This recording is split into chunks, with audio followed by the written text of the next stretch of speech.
දනිස් අමාරුවට හොඳ ප්‍රතිකාරයක්. පහසුවෙන් හොයාගන්න පුළුවන් අමුද්‍රව්‍ය කිහිපයක් එකතු කරගෙන ගෙදරදීම ඔබට හදාගන්න පුළුවන් බලන්න හදන විදිය. මේ සඳහා අවශ්‍ය වෙන්නේ තලයට, වට්ටක් ඇට සහ ජෙලටින්, ඊට අමතරව මේ පැණි, වියලි මිදි සහ හන ඇට. මේ කියන සියලුම ඇට වර්ග රූපරාමුවේ තියෙන පරිදි වෙන වෙනම කුඩු කරගෙන එකම භාජනයකට එක් කරගන්න. විශේෂම දෙය අවසානයේට තමයි මිදි ටික බ්ලෙන්ඩර් කරගන්න ඕන. මොකද මිදි පළමුවෙන් කරොත් බ්ලෙන්ඩරේ නතර වෙන්න බලනවා. මොකද ඝන වැඩි. ඒ නිසා මේ පැණි ටිකකුත් ඒට එකතු කරන්න. එවිට බ්ලෙන්ඩර් කරගන්න පහසු වෙනවා. ඉතින් මේ සියලුම දේ එකට කලවම් කරලා තලපයක් වගේ එන ආකාරයට මිශ්‍ර කරගන්න.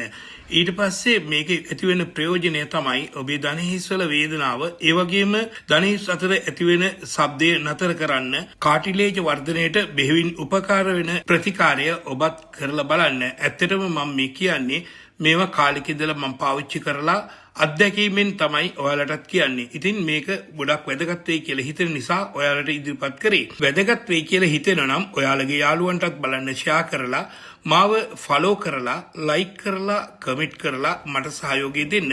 බොහොම ස්තුතියි ඔයාලා හැමෝටම. අවශ්‍ය කරන සියලු විස්තර පළමු කමෙන්ට් එකේ. දැන් බෝතල් එකක් සම්පූර්ණ අනිත් බෝතලේ මේ වගේ ප්‍රමාණයකට හැදුවා. මේවල දෙකක් නේ. මේක තියාගෙන ගුලිය අර විදිහට කන්න පුළුවන්. ඒක ඇත්තටම මේක සාර්ථකම ක්‍රමයක්.